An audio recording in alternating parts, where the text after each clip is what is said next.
সামাজিক যোগাযোগ মাধ্যমে একটা ছবি ঘুরে ফিরছে, একটা ফলক যেখানে লেখা জন্ম ২০২২, মৃত্যু ২০২৫। এটার উপরে লেখা বাসবল। বাসবল যখনই আমরা বলবো তখন কিন্তু আমরা বুঝে যাব যে ক্রিকেটের একটা ভার্সানের কথা বলা হচ্ছে, যে ভার্সানের জন্ম দিয়েছিল ইংল্যান্ড এবং খুব দ্রুতই সেটার এক ধরনের মৃত্যু হলো। এবং ছবিটার পাশে দাঁড়িয়ে আছে প্যাট কামিন্স এবং মিচেল স্টার্ক, তার পাশাপাশি স্মিথ, এরা দাঁড়িয়ে আছে, মানে অস্ট্রেলিয়া দলটা। এখন এই যে ইংল্যান্ড অস্ট্রেলিয়ার খেলার কথা যখন আমরা বলবো তখনই কিন্তু এসে যায় যে সবচেয়ে বড় দ্বৈরথ ক্রিকেটের, সেটা হচ্ছে অ্যাশেজ। অ্যাশেজ এবার দ্রুতই শেষ হয়ে গেল এবং অনেকগুলো রেকর্ড করেছে। অ্যাশেজের সচরাচর 5টা টেস্ট হয়, এবার 3 টেস্ট পরেই অ্যাশেজের আবেদন শেষ হয়ে গেল, কারণ অস্ট্রেলিয়া 3-0-তে সিরিজ জয় নিশ্চিত করে ফেলেছে। তার পাশাপাশি ইম্পর্ট্যান্ট একটা বিষয় হচ্ছে যে এবার যে 3টা টেস্টের রেজাল্ট হয়েছে সেটা মাত্র 11 দিন মাঠের খেলার মধ্যে হয়েছে। মানে আপনি যদি 3টা টেস্টের হিসাব ধরেন, প্রতিটা টেস্ট 5 দিন করে হয়, তার মানে 15 দিন লেন্থ হওয়ার কথা, সেখানে মাত্র 11 দিনের মধ্যে রেজাল্ট হয়ে গেছে অ্যাশেজের। এত দ্রুত কোনো অ্যাশেজ সিরিজের ফলাফল এর আগে একবারই হয়েছে, মানে সেই রেকর্ডটা ছুঁয়ে ফেললো এই বছর 11 দিনে সিরিজের ফলাফল হয়ে যাওয়া। এখন অ্যাশেজ এরকম একপেশে হয়ে গেল কেন, বা বাসবলের মৃত্যুর কথাই বা কেন বলা হচ্ছে, সেগুলো নিয়ে কথা বলবো। সবাইকে স্বাগত জানাচ্ছি লেটস প্লেতে। আপনাদের সঙ্গে আছি আমি রাকিবুল হাসান।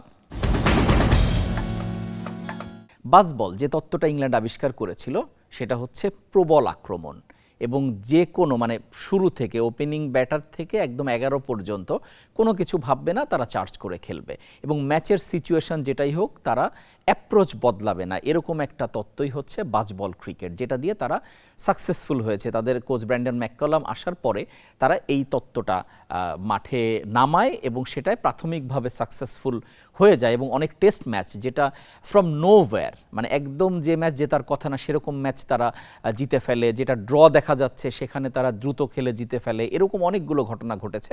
আর ওয়ানডে টি-20 তো আগে থেকেই বাসবলেরই খেলা। এখন এই যে ফর্মুলাটা তারা আবিষ্কার করলো, সেই ফর্মুলা দিয়ে তারা আপাত সাকসেস পেলেও খুব দ্রুতই সেটা কিন্তু মুখ থুবড়ে পড়লো এবারের অ্যাশেজে এসে।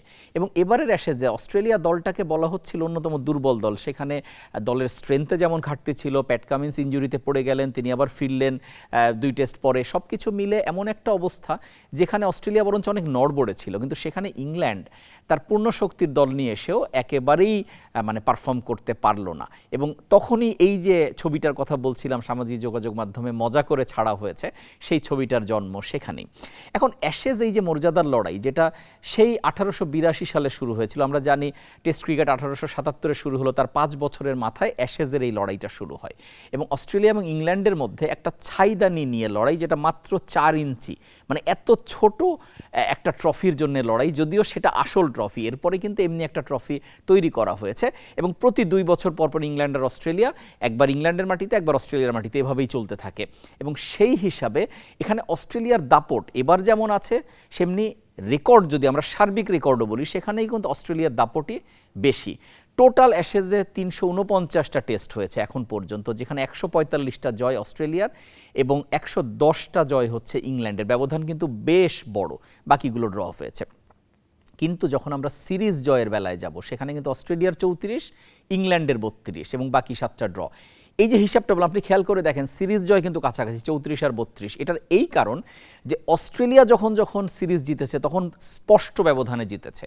যেমন আমরা যদি 2015 থেকে একটা হিসাব দেই, মানে 2015তেই কিন্তু শেষবার ইংল্যান্ড জিতেছিল, তারপরে কিন্তু ইংল্যান্ড আর অ্যাশেজ জেতেনি। সেবার দারুণ লড়াই হয়েছিল, 2 দলের মধ্যে সবগুলো টেস্টের রেজাল্ট হয়েছিল, 3-2-এ ইংল্যান্ড জিতেছিল। এরপর যখন 17তে আসলো তখন সেটা হয়ে গেল 2-2 সমতা, মানে ওই সিরিজ কেউ জেতেনি।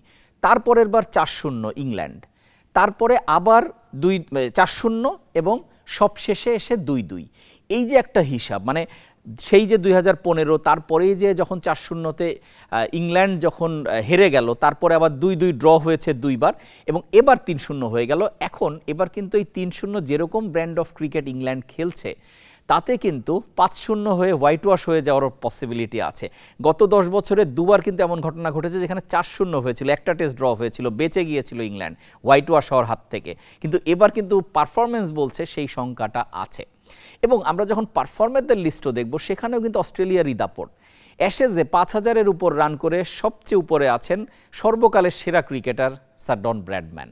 তাকে ধরা ছোঁয়ার একদম বাইরে তিনি, সেটা ধরা সম্ভব না। কারণ এখন যারা ক্রিকেট খেলছেন তাদের মধ্যে স্টিভ স্মিথ, তিনি 3 নম্বরে আছেন, 3,500 রান তার, মানে এক্স্যাক্টলি বললে 3,520। এখন স্মিথের পক্ষে আর এতটা রান কাভার করা পসিবল না, তার যে বয়স, ফলে ব্র্যাডম্যানই ওখানে থেকে যাচ্ছেন। ঠিক একইভাবে যখন আমরা বোলারদের তালিকায় যাব, সেখানেও শেন ওয়ার্ন 195 উইকেট অ্যাশেজে, সেটাও ধরা খুব কঠিন। কারণ এখানে মিচেল স্টার্ক একমাত্র এখন যারা খেলছেন তার মধ্যে মিচেল স্টার্কের আছে 119 উইকেট, মানে অনেক অনেক দূর। ফলে এই যে রেকর্ডগুলো বলছে কেন অস্ট্রেলিয়া সফল এখানে, কেন এখানে অস্ট্রেলিয়া অনেক বেশি স্ট্রেংথ নিয়ে অ্যাশেজে যায়, সেটার প্রমাণ কিন্তু এই বিষয়গুলো। এখন অ্যাশেজের এরকম একপেশে হওয়া, এটা কিন্তু 2000 সালের পরপরও একটা সময় এসেছিল যেখানে ইংল্যান্ড একদমই নাজুক দল হয়ে গিয়েছিল। অস্ট্রেলিয়া, মানে এটা সেই অস্ট্রেলিয়া, রিকি পন্টিংয়ের অস্ট্রেলিয়া, স্টিভ ওয়ার অস্ট্রেলিয়া, যখন আসলে অস্ট্রেলিয়ার একটা ড্রিম টাইম যাচ্ছিল, সেরকম সময় ইংল্যান্ড কিন্তু টানা হেরেছিল অ্যাশেজ। তারপরে কিন্তু আবার ইংল্যান্ড কামব্যাক করলো, কিন্তু এখন ঠিক সেরকম যে মাইটি অস্ট্রেলিয়া তা কিন্তু না।